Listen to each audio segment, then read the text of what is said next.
Once upon a time on a fateful and sunny afternoon, and as golden rays of the sun bathed the landscape in a warm, inviting glow, ENA joined his fellow greenhouse members for an excursion to the mysterious zombie lake. The group had planned a nature cleanup to rid the area of litter and promote their conservation efforts. Well, no, they hadn't. Ignoring the ominous tales that surrounded the lake, he decided to take a daring swim. Zombie Lake was an enigmatic and haunting body of water that lay just across from the federal government college, Idoani, a secondary boarding school nestled between rolling hills. Known for its academic excellence and disciplined environment that fostered not only academic growth but also personal development, it was simply the place to be. Huddled amidst a dense thicket of ancient trees and the outskirts of the school grounds, this peculiar lake was shrouded in mystery and tinged with an eerie allure. The pathway leading to Zombie Lake was a winding trail that snaked through the thick underbrush. Tall gnarled trees constantly rustled to the command of gentle breeze. They arched overhead, casting long shadows and adding to the sense of foreboding that surrounded the place. The path was flanked by wildflowers and overgrown grasses, their vibrant colors a stark contrast to the lake's unsettling reputation. Near the water's edge, several rusted tractors lay abandoned, relics from a bygone era. Now, they stood as silent sentinels, further adding to the lake's eerie charm. Indeed, Zombie Lake's rusted tractors were often surrounded by legends and myths. Some whispered that they were remnants of a communal clash that had occurred in the distant past. These tales spoke of a conflict that had taken place on the very shores of the lake, resulting in abandoned machinery and untold mysteries. Yet, as the stories circulated, the truth remained elusive. There was no concrete evidence to support the notion of a communal clash at Zombie Lake. Some said the rusted tractors by Zombie Lake had a much more logical explanation. They were indeed remnants from the construction of the boarding house and school that had brought workers and machinery to this secluded spot. Not relics of a communal clash or any other supernatural event. The construction workers had left these tractors behind after the school's completion, and they had gradually succumbed to rust and time as they sat near the lake. For a few of the students, especially the boys, Zombie Lake held a dual identity. On one hand, it was a place of refuge and relaxation, a sanctuary where students could escape the chaos of school life. It was a hidden gem, offering solace and solitude amidst the tranquil sounds of nature.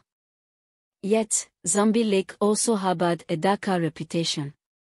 It was a place to hide from bullies, a sanctuary for those who needed to escape the prying eyes and torment of their peers or seniors. It was a realm where secrets were whispered beneath the rustling leaves, and friendships were forged in the shadows. ENA, a diminutive and unassuming student at the school, was known for his quiet determination and a heart brimming with curiosity. He was a member of the school's greenhouse, a group of students passionate about environmental conservation. Or were they? One sunny afternoon, ENA joined his fellow greenhouse members for an excursion to the mysterious Zombie Lake. The group had planned a nature cleanup to rid the area of litter and promote their conservation efforts. No, they hadn't. And no, again. The house color had little to do with environmental conservation. Happy, energetic boys. Their youthful enthusiasm evident in their animated movements, skipped joyfully to the rhythm of the music playing from a small battery-powered radio. With each skip, they ascended the steps leading towards Zombie Lake. The music's beat added an element of excitement to their adventure, creating a lively atmosphere as they approached the mysterious destination.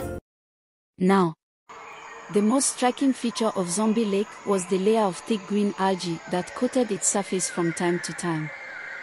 This algae, a peculiar shade of emerald, lent an otherworldly aura to the water, making it appear as if it were concealing secrets beneath its depths. Despite his small stature, ENA'S enthusiasm was quite infectious and his zeal got the best of him that day. He could neither resist his friend's suggestion to jump in the lake nor the allure of the algae-covered lake itself. Ignoring the ominous tales that surrounded it, he decided to take a daring swim. The moment he plunged into the cool murky waters, a strange sensation overcame him. It felt as though the very algae he was swimming in clung to him. Their embrace unnaturally tight.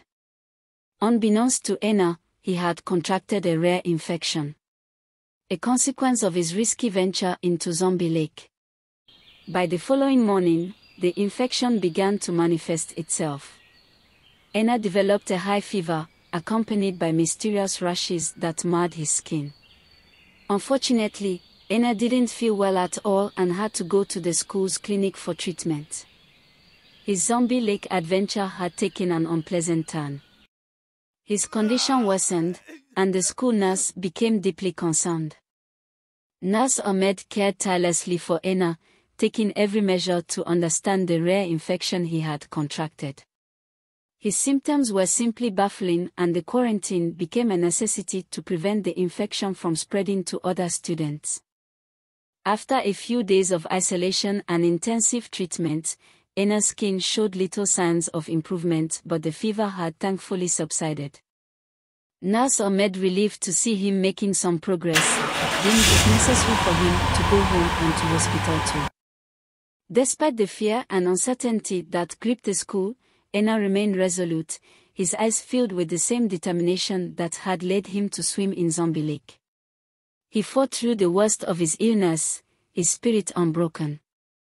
After a few weeks of isolation and critical care by baffled doctors who conducted a battery of tests, during which he was examined as a specimen, due to the rarity of his infection, by a specialist at the university teaching hospital, ENA finally began to show signs of improvement.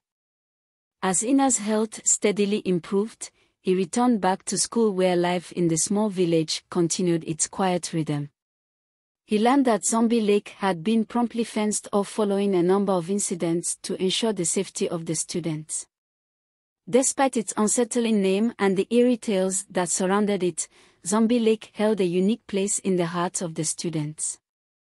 It was a testament to the duality of places, where both light and darkness coexisted, offering solace and intrigue to those who dared to venture into its tangled embrace.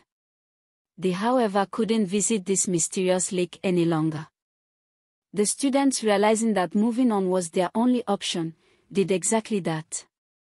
Little did they know that another surprising discovery was just around the corner. Excitement buzzed through the air as the students gathered for their assembly one sunny Friday morning. Rumors had spread like wildfire about a miraculous discovery near Vice Principal Oko's farm. A group of students had stumbled upon a sight that left them awestruck. There, close to the vice principal's farm, nestled within the school grounds, lay a glistening lake, pristine and clear as a crystal. It was a stark contrast to Zombie Lake. This pristine lake was surrounded by lush flowers.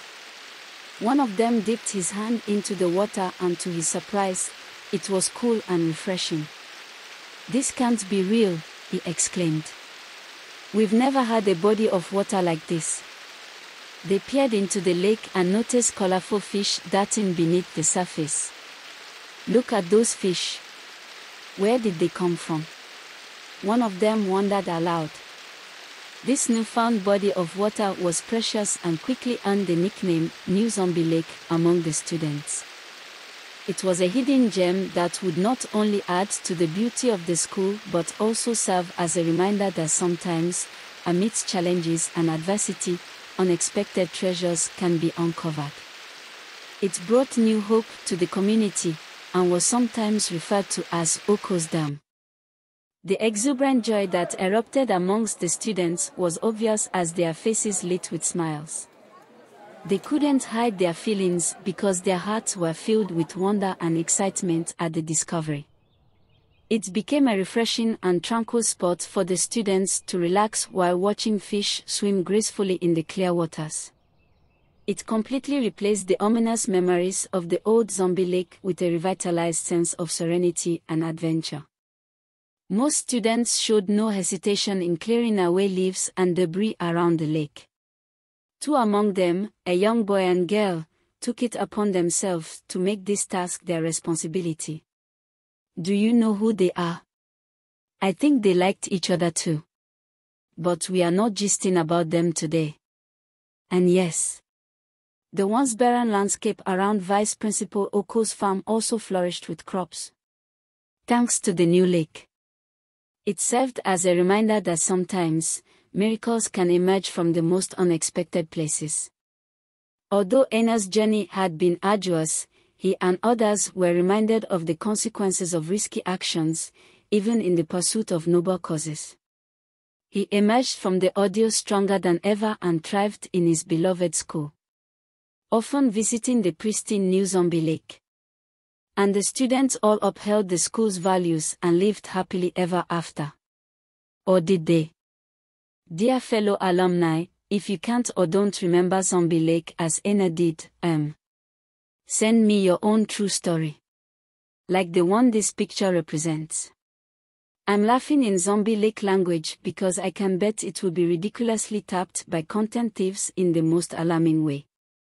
You go to school. Why you won't come thief? Thanks to everyone who has caught the development and sent a message to notify us. Not a great look. The stories by African Girl Blue Papa Story. A whole hill, not an ant hill, is shorter than ENA boys. Hubba. Stories by African Girl. Kindly like, subscribe, leave your thoughts, click on the notification bell and share our videos too. Thanks for watching and see you next story.